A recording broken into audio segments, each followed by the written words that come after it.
Não veio sobre vós tentação, senão humana. Mas fiel é Deus, que vos não deixará tentar acima do que podeis. Antes, com a tentação, dará também o escape, para que a possais suportar.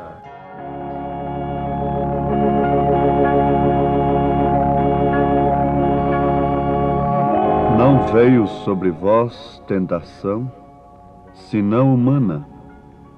Mas fiel é Deus, que vos não deixará tentar acima do que podeis.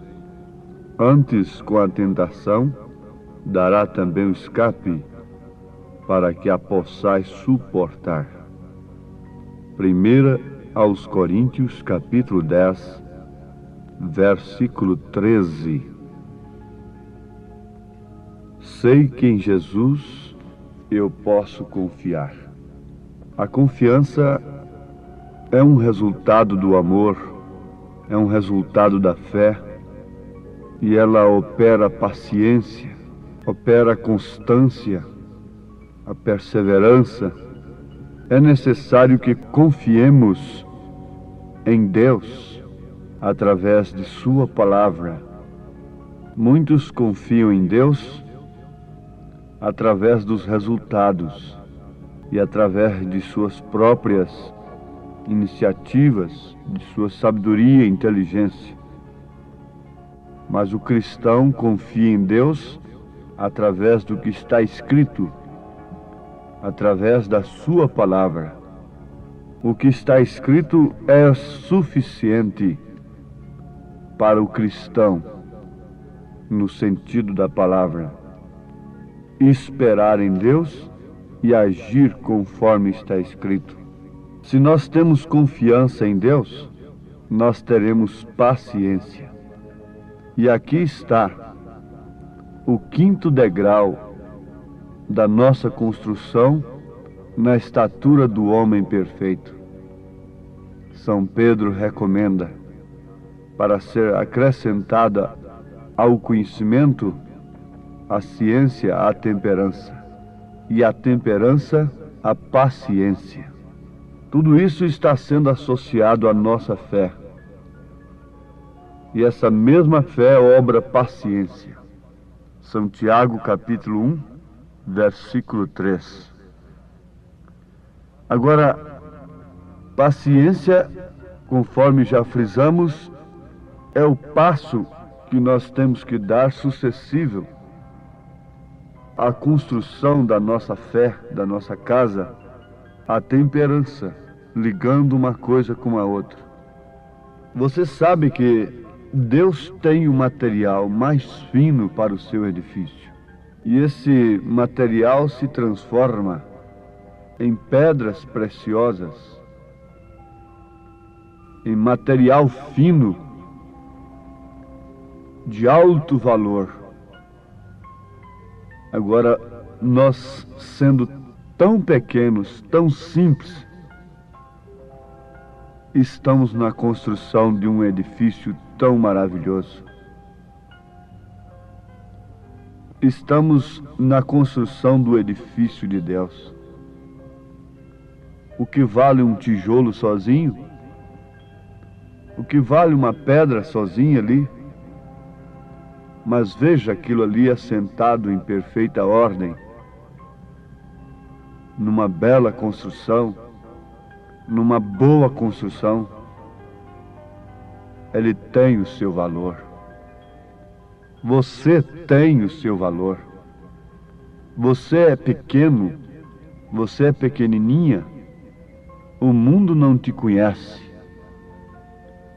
mas Deus te conhece. E conhece o seu valor na sua construção, no seu edifício.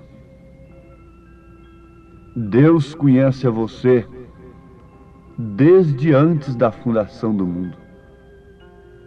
E sabendo disto, você se enche de paciência, que se opera através de confiança.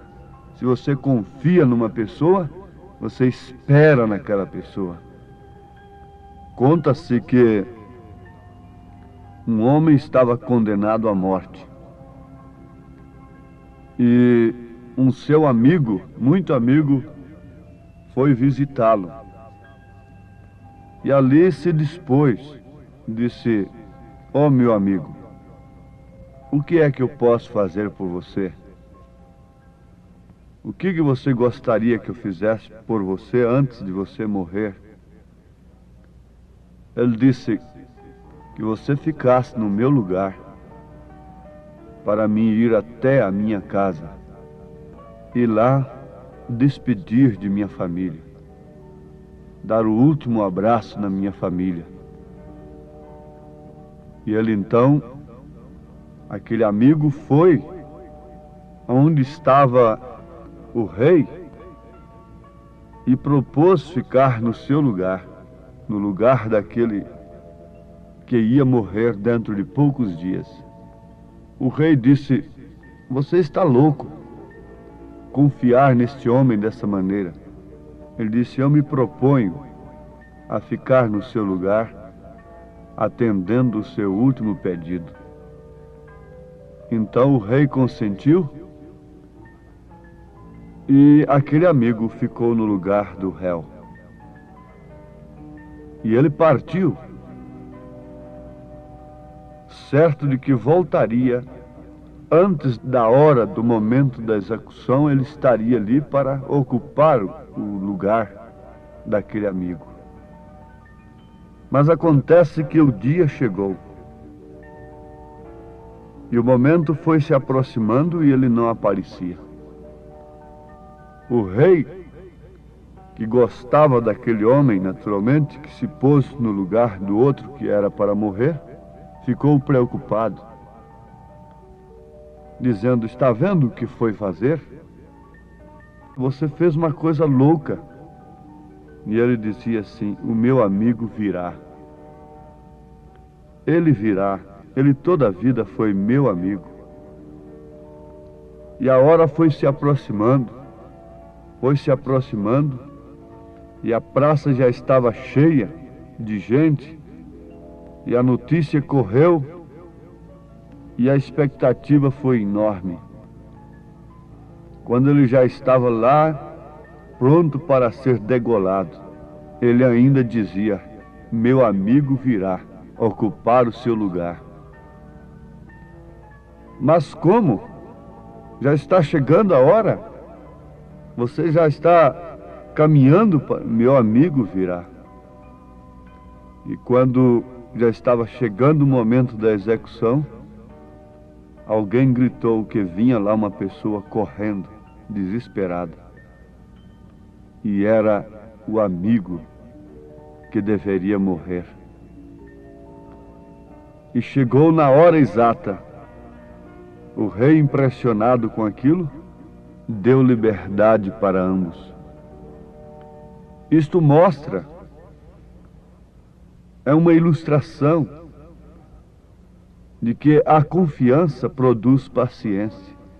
A paciência gera calma, não nos deixa agitados, irritados, apreensivos. O nosso amigo virá. Sim, amados ouvintes, temos dado muitas glórias, temos gritado muito, temos falado em línguas, temos profetizado, mas tem chegado o momento em que nós temos de demonstrar em que de fato estamos edificados na forma da estatura de um homem perfeito em Cristo Jesus. Não, Deus não nos pode formar faltando uma coisa, faltando outra, faltando paciência, faltando temperança, faltando a fé genuína na palavra dele. Não pode haver paciência. Faltando confiança, não há paciência. Porque muitos, se dizendo crentes, estão correndo para cima e para baixo, apreensivos, ociosos e ansiosos por causa das coisas terrenas, dizendo que esperam e creem na volta de Jesus, e no entanto estão ajuntando tesouro aqui na terra. E Jesus disse: onde está o seu tesouro, também está o seu coração. Jesus disse que aquele homem encheu os seus celeiros e disse: regala-te, ó alma. Em que aquele homem estava confiado? Ele não estava confiado em Jesus Cristo. Ele foi prudente, na verdade, mas como filho das trevas. Há muitos homens, muitas pessoas prudentes, mas em relação somente às coisas materiais. Eles cuidam do futuro como se fossem viver aqui eternamente. Eles cuidam do futuro material, dão suas vidas, se excedem no instinto de aquisição, que é um dos espíritos que domina a última era, sedução e aquisição. E eles querem fazer de seus filhos aquilo que eles não puderam ser. E os seus filhos, por sua vez, terão o mesmo problema. Os seus filhos vão querer fazer dos seus filhos aquilo que eles não puderam ser. E assim, sucessivamente, vai crescendo a ambição, a ansiedade, a angústia, e os homens, por fim, estão desmaiando de expectação, de desespero pelas coisas terrenas. O cuidado pela vida material tem levado as cidades ao verdadeiro pânico, à poluição. O cuidado pelo progresso terreno tem levado o homem a um total afastamento de Deus. E por fim encontramos que o homem está vivendo a era dos neuróticos, dos psicotrópicos, dos comprimidos controlados. Esta é a era que estamos vivendo. Se esta civilização fosse de Deus, ela produziria paciência, calma, e o homem viveria muito mais. Estaria aumentando os dias de vida, não diminuindo. Os dias de vida estão sendo diminuídos com tanto progresso. A ciência se avançando de uma maneira terrível. O tempo que gastava para uma viagem de 1 mês, de 2 meses, hoje se faz em 2 horas. E isso tem feito do homem uma pessoa paciente? Não. Ele se torna mais impaciente quando ele consegue tudo na hora certa. Tudo em um curto espaço. Você nota que quando ele viajava a cavalo, ele gastava 1 dia para ir daqui na cidade mais próxima. Mas hoje, ele tem um carro que pode viajar a 60, a 80 quilômetros e fazer aquilo em poucos minutos, em menos de 1 hora. Mas, no entanto, ele quer correr 120, 140 quilômetros, 180 quilômetros e por aí se precipita. Ora, este progresso deveria ter dado paciência e a pessoa estar contente, pensando: quanto tempo meu avô gastou para transcorrer essa distância? Por que agora eu não posso fazer isto aqui a 80 quilômetros horário? Mas não, eu preciso de um carro mais possante e que corra mais, para fazer não somente em 1 hora aquilo que meu avô gastava 1 dia, 2, mas sim em 10 minutos, em 15 minutos, e se possível menos ainda, Então quer dizer que isso não gerou paciência, é impaciência. E por isso estão se precipitando, tendo as suas vidas ceifadas. E estão sendo acometidos de derrames cerebrais, de infartos cardíacos, mesmo mergulhados em todos os recursos médicos, científicos e tudo. Por quê? A civilização humana não promove paciência. A civilização dos dias de Noé, que foi como a nossa ou talvez mais, não produziu paciência, especialmente a paciência com Deus. O único homem que teve paciência com Deus durante o ápice daquela civilização tremenda dos dias de Noé foi Noé, o justo. Todos os demais, das mais altas camadas científicas do dia, da mais alta sociedade, nenhum deles teve paciência com Deus. Por quê? Os seus recursos naturais não geram paciência, mas sim exigência.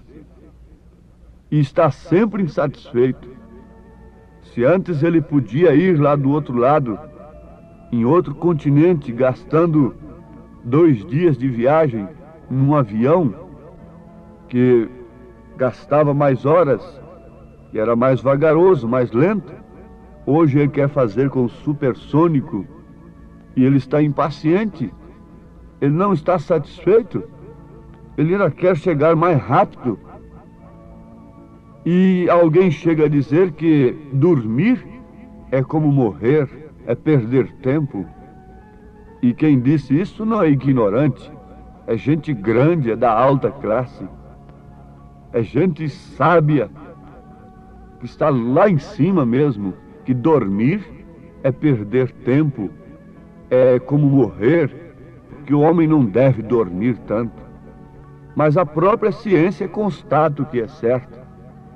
A ciência diz que a circunstância humana exige pelo menos 8 horas de sono. Mas dormir 8 horas de sono nesses dias é perder tempo, é morte, é regredir. E nós estamos na era de multiplicar, não de somar, mas de multiplicar, é de se obter os resultados de uma só vez. Jesus disse que a iniquidade seria multiplicada. Daniel profetizou que a ciência seria multiplicada, não somada. Então, dentro de 50 anos, nós passamos da carroça para Apolo, fomos na Lua. Dentro de 50 anos, isso é multiplicação. Por isso, dentro desta geração ainda, nós iremos às alturas, às bodas do Cordeiro. Haverá a intervenção divina. Tudo dentro desse período. Você não espere que daqui 10 anos você verá o mundo como você está vendo hoje. Não, você não espere que daqui 20 anos, a ciência multiplicando mais e mais ainda, você vai ter um jardim de rosas. Não, eles estão sabendo que até a possibilidade de vida está sendo extinguida dentro de 20 anos. Isto é verdade, mas cadê? Estas coisas têm lhe trazido paciência? O fogão a gás trouxe paciência para a mulher? A máquina de lavar roupa trouxe paciência? A energia elétrica trouxe paciência? O carro na garagem trouxe paciência? Como eles estão andando na rua e passando por cima de crianças, de mulheres, de homens, gerou mais paciência? Nós continuaremos, se Deus permitir, tratando deste assunto. Ó Pai bendito, nesta hora, quando estamos precisando mais do Senhor, estamos precisando do Senhor para entendermos estas coisas, a ponto de pararmos, porque o homem não tem tempo de parar, e pararmos para ouvirmos a Tua voz. Sem ouvirmos a Tua voz, não podemos saber o que vamos fazer. nós ficaremos correndo para cima e para baixo, e sempre com uma interrogação. Ó Deus eterno, Moisés sabia o que ia fazer. Os homens não sabem o que vão fazer. Eles não sabem o que será do amanhã. Somente o Senhor sabe, e somente os teus filhos sabem, porque o Senhor está nos teus filhos. Ó Pai bendito, demonstre isto mais ainda, operando em nós a paciência dos santos, que nós possamos possuir as nossas almas na paciência. Em nome de Jesus Cristo. Amém, Senhor. Amém.